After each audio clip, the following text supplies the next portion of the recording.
Assalamualaikum warahmatullahi wabarakatuh. Waalaikumsalam warahmatullahi wabarakatuh. Baiklah adik-adik, saya selaku pengampu mata kuliah kewarganegaraan di Politeknik Kesehatan Kemenkes Gorontalo. Jadi saya akan berikan materi terkait dengan mata kuliah kewarganegaraan, dan itu ada sekitar 9 judul 9 bab. Yang pertama terkait dengan bagaimana hakikat pendidikan kewarganegaraan dalam mengembangkan kemampuan kesatuan atau profesional. Di sini ada pokok bahasa ada 5. Kemudian bagian 2 itu bagaimana esensi dan urgensi identitas nasional sebagai salah satu kepentingan pembangunan bangsa dan negara. Itu juga ada pokok bahasa ada 5. Kemudian yang bagian 3, bagaimana urgensi integritas nasional sebagai salah satu parameter persatuan dan kesatuan bangsa. Itu juga ada 5 sub pokok bahasa.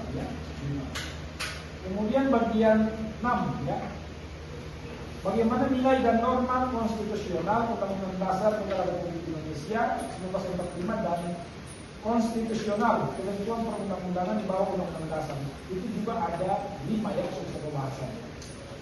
Bagian 5 bagaimana harmoni kewajiban dan hak negara dan warga negara dalam demokrasi yang bersumber pada kedaulatan rakyat dan musyawarah untuk mufakat. Ini juga ada 5 sub pokok bahasa. Kemudian yang bagian 6, bagaimana hakikat instrumentasi dan praksis demokrasi Indonesia berlandaskan Pancasila dan Undang-Undang Dasar Negara Republik Indonesia 1945. Ini juga ada 5 sub pokok bahasa.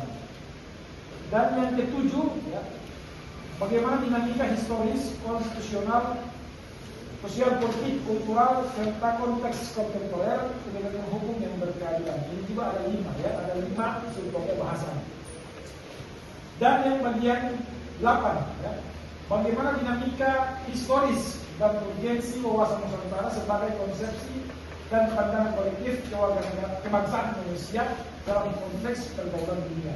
Ini juga ada 5 sub pokok bahasa. Dan yang ke-9, yang terakhir ini sub pokok terakhir terkait dengan bagaimana urgensi dan tantangan ketahanan nasional dan bela negara bagi Indonesia dalam membangun komitmen kolektif kebangsaan. Ini juga ada 5 sub pokok bahasa. Dan ini akan kalian sampaikan atau presentasikan di dalam mata kuliah ini, mata kuliah kewarganegaraan untuk semester ini. Bisa dipahami ini? Sekian, terima kasih. Assalamualaikum warahmatullahi wabarakatuh. Waalaikumsalam warahmatullahi wabarakatuh. Assalamualaikum warahmatullahi wabarakatuh. Perkenalkan, nama saya Vivi Sylvia Amu dengan NIM 7514 4012 5054 dari kelas 1B D3 Keperawatan Politeknik Kemenkes Gorontalo. Saya akan menyampaikan materi mata kuliah kewarganegaraan yang diampu oleh Bapak Saleh Alhamid, SIPMA. Saya akan menyampaikan materi dari kelompok 6 tentang bagaimana hakikat, instrumentasi, dan praksis demokrasi Indonesia berlandaskan Pancasila dan Undang-Undang Dasar Negara Republik Indonesia 1945. Saya akan menyampaikan materi bagian B, yaitu menanya alasan mengapa diperlukan demokrasi yang bersumber dari Pancasila. Hingga sekarang ini kita masih menyaksikan sejumlah persoalan tentang kelemahan praktik demokrasi kita, seperti buruknya kinerja lembaga perwakilan dan partai politik, krisis partisipasi politik rakyat, munculnya penguasa di dalam demokrasi, dan demokrasi membuang kedaulatan rakyat. Krisis partisipasi politik rakyat disebabkan karena tidak adanya peluang atau terbatasnya kemampuan untuk berpartisipasi. Penyebabnya adalah pendidikan rendah menyebabkan rakyat kurang aktif, tingkat ekonomi rakyat yang rendah, partisipasi politik rakyat kurang mendapat tempat oleh pemerintah. Munculnya penguasa di dalam demokrasi ditandai oleh menjamurnya dinasti politik yang menguasai segala segi kehidupan masyarakat oleh satu keluarga atau kroni. Demokrasi membuang kedaulatan rakyat terjadi karena Setelah tumbangnya otokrasi, ternyata yang muncul adalah oligarki, di mana kekuasaan terpusat pada sekelompok kecil elit. Pertanyaan yang muncul yang pertama, mengapa kekuasaan politik formal dikuasai oleh sekelompok orang partai yang melalui pemilu berhak menguras suara rakyat untuk memperoleh kursi di parlemen? Yang kedua, mengapa melalui parlemen, kelompok elit dapat mengatasnamakan suara rakyat untuk melaksanakan agenda politik mereka sendiri? Yang ketiga, mengapa pihak-pihak yang memiliki kekuasaan karismatik yang berakar dari tradisi maupun agama masih hidup pada era demokrasi? Yang keempat, mengapa sekelompok kecil elit daerah dapat memiliki wewenang formal maupun informal untuk mengatasnamakan aspirasi daerah demi kepentingan mereka sendiri? Terima kasih. Wassalamualaikum warahmatullahi wabarakatuh. Assalamualaikum warahmatullahi wabarakatuh. Perkenalkan, nama saya Nurja Nadia Putri Kasim dengan NIM 751440 125068 dari Prodi D3 Keperawatan Fakultas Kemenkes Gorontalo. Saya akan menyampaikan materi mata kuliah kewarganegaraan yang diampu oleh Bapak Saleh Al-Hamid, SIP MA.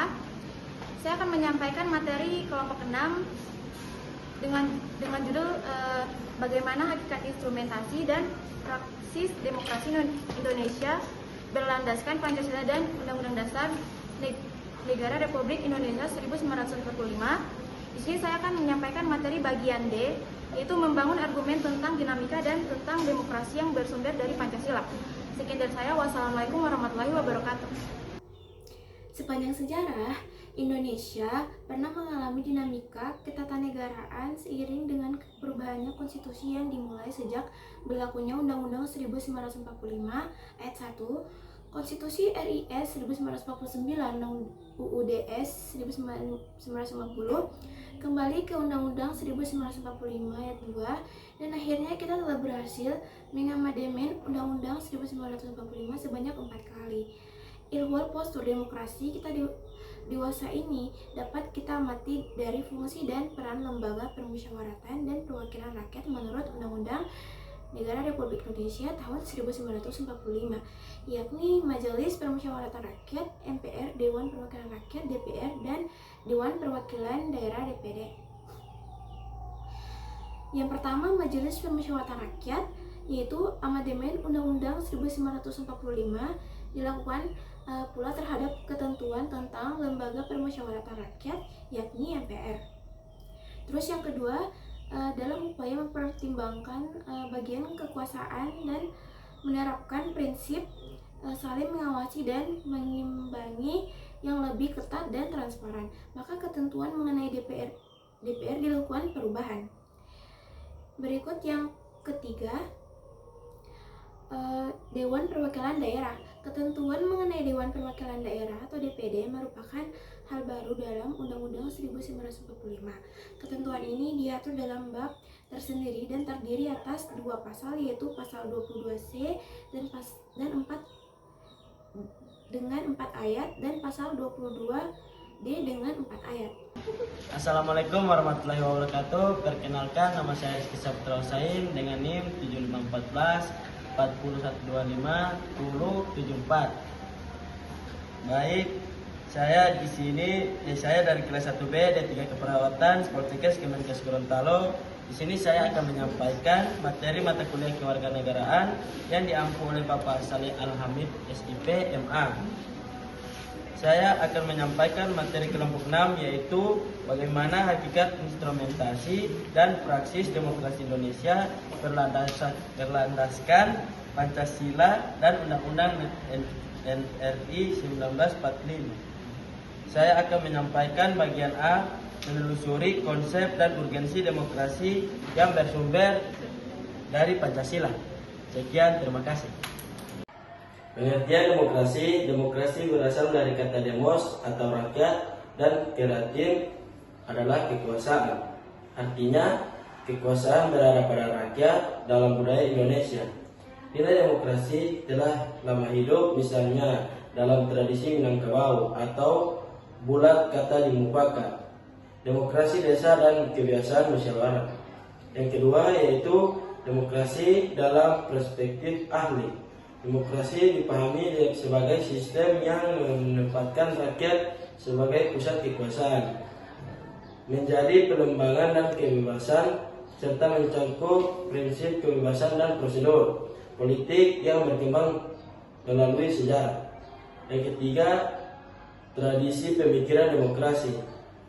Bab ini juga menyinggung bahwa demokrasi berkembang dari berbagai tradisi berpikir, terutama tradisi Yunani kuno, pemikiran politik modern, serta konsep demokrasi dalam budaya Indonesia. Yang keempat, yaitu pemikiran demokrasi Indonesia. Demokrasi Indonesia memiliki akar kuat pada demokrasi desa, sebagaimana dijelaskan oleh Muhammad Hatta.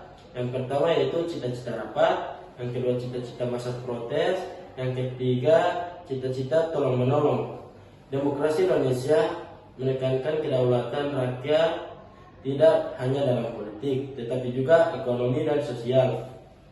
Kelima, pentingnya demokrasi bagi negara modern. Demokrasi diyakini bahwa sebagai sistem yang paling baik untuk menjamin kesejahteraan dan keadilan rakyat. Setelah Perang Dunia Kedua, demokrasi menjadi bentuk pemerintahan yang paling diinginkan banyak negara karena memberikan ruang partisipasi rakyat, penghargaan pada hak asasi, dan stabilitas politik. Ini adalah kelas 1B D3 Poltekkes Kemenkes Gorontalo, mata kuliah kewarganegaraan.